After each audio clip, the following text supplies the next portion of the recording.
Papa Diané, oui. Toi, je vais te demander, un homme aujourd'hui qui a 2 femmes et une des femmes vient te voir pour te dire, papa, je suis 2e femme, mais j'ai l'impression que mon mari me délaisse pour la première.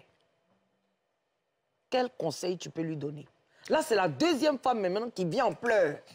Son mari la maltraite par rapport à la première.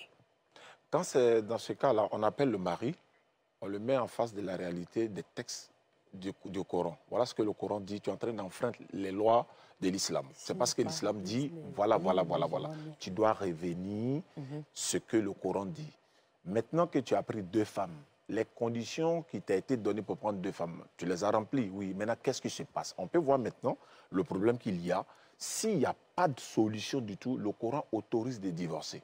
En islam, on peut divorcer. La dame peut demander le divorce. Est-ce que la femme peut demander le divorce en islam? La femme peut demander le divorce, il n'y a pas de problème. Elle remplit les critères. Mais comme l'homme de Dieu le disait tout à l'heure, moi j'ai compris que comme c'est une affaire de société, mais dans la même société, comme vous l'avez dit, il peut avoir des copines, comme vous appelez concubines, mais c'est go quand même. C'est-à-dire qu'il a sa femme et puis il a sa go. C'est ça l'islam dit non. Parce que ça c'est un péché. Vous savez, c'est biblique ça. Tu ne commettras point d'adultère. Mais go même, c'est un péché. Oui, mais c'est ce que je suis en train de dire. On parle de la même chose. Oui. On n'a pas permis que quelqu'un ait sa go. Au lieu d'avoir go là, il faut la rendre femme en même temps. On ne peut pas gérer 2 femmes. Non, on n'a pas dit de les aimer. Pour un bandit, il peut avoir des go. Nous qui ne sommes pas bandits, on n'en a pas. Voilà, maintenant, c'est ce que je suis en train de dire. Donc la femme vient avec son problème. On trouve la solution conformément à l'islam. C'est que l'islam dit. S'il n'y a pas de solution, elle a le droit de divorcer. Elle a le droit. Surah 65 le dit, la Surah du divorce. Le titre même, c'est le divorce. Maintenant, les critères du divorce, tu les remplis et puis il n'y a pas de problème. Et si elle ne remplit pas les critères du divorce? Non, remplir les critères du divorce. Maintenant, c'est que la faute revient à elle. Ce n'est plus l'homme qui est en train de, n'est-ce pas, la faire souffrir. Mais est-ce qu'elle peut divorcer? Elle peut divorcer, elle peut demander le divorce. Il n'y a pas de problème. Elle peut demander le divorce.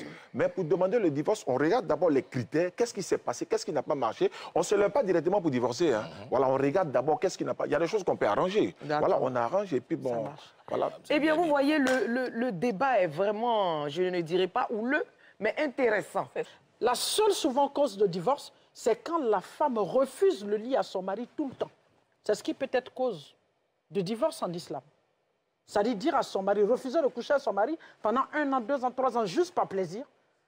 Ou bien parce qu'elle le fait bien ailleurs, comme vous le dites, et elle trouve que l'homme qu'elle a choisi, elle se rend compte aujourd'hui que c'est peut-être une erreur. Elle est dans cette hypocrisie. Au lieu de partir, elle peut faire souffrir ce monsieur. Et ce monsieur qui a les moyens de sa politique va vouloir marier une seconde épouse parce que sa mère lui dira « Non, tu ne peux pas divorcer. Vous avez déjà des enfants. » L'imam lui dit « Non, à cause des enfants, laisse-la comme ça. Tu ne peux pas divorcer. » Les quand dit-on? Il a une pression par derrière. Il y a une pression par derrière.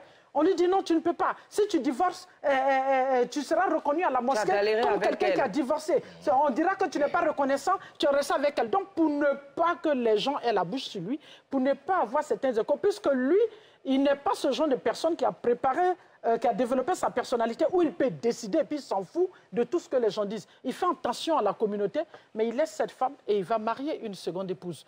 Voici par exemple un cas de polygamie. Et maintenant, la première rentre dans voici un cas de polygamie. Et très souvent, c'est quand ça se fait, elle rentre en ligne de compte. Elle rentre en ligne de compte. Imaginez-vous ça. Et puis voilà encore un autre cas où la femme ne fait pas d'enfant. Après les consultations, il est vérifié, il est dit que c'est elle qui a la stérilité, mais l'homme peut faire des enfants. Et comme il ne veut pas faire des enfants adultériens, le problème est posé. D'un commun accord avec sa femme, il marie une seconde épouse. Voilà par exemple un cas. Et il y a un autre 3e cas, par exemple, où le monsieur... Est-ce que cette dame-là, par exemple, a le droit de refuser que son mari ait un enfant? Mais comme le stade l'a dit tout à l'heure, elle a le droit de dire non. Et quand elle dit non, est-ce que parce que on est musulmans, moi je suis musulmane. Quand la femme dit non, même quand son homme vient lui dire bon, je vais prendre une seconde épouse, pour les hommes qui respectent, ils vont envoyer l'imam, ils vont envoyer des personnes pour venir présenter la chose, pour venir informer officiellement. Mais quand la femme refuse, une femme ne peut pas empêcher son mari d'être polygame. Il y a d'autres, c'est-à-dire quand elle refuse normalement. Est-ce qu'on ne lui laisse pas le temps d'accepter, mais on lui impose cela?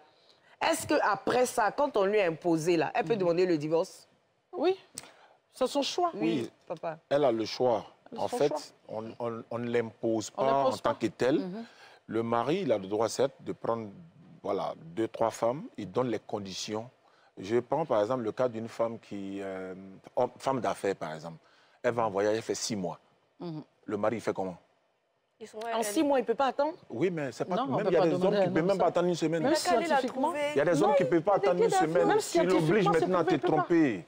Mais nous, les femmes, là, on attend. Il va voyager au combat. Toi, tu es femme d'affaires. C'est quand tu prends l'avion. Mais je peux payer ton billet pour que tu... Ça, c'est Rachel. Attends, madame. Non, c'est pas possible. Le monsieur, il a son activité. Tu peux patienter 1 an C'est chaud, lui. sans relation. Oui, rapidement. Parce que le couple n'est pas basé seulement que sur le sexe. Hein. Et puis maintenant où nous sommes là, il y a des moyens modernes pour se satisfaire avec son mari. Non, on n'est pas tous musulmans, on n'est pas tous chrétiens. Voilà, donc même dans la Bible, ce n'est pas autorisé. Non, il n'y a pas que les deux religions.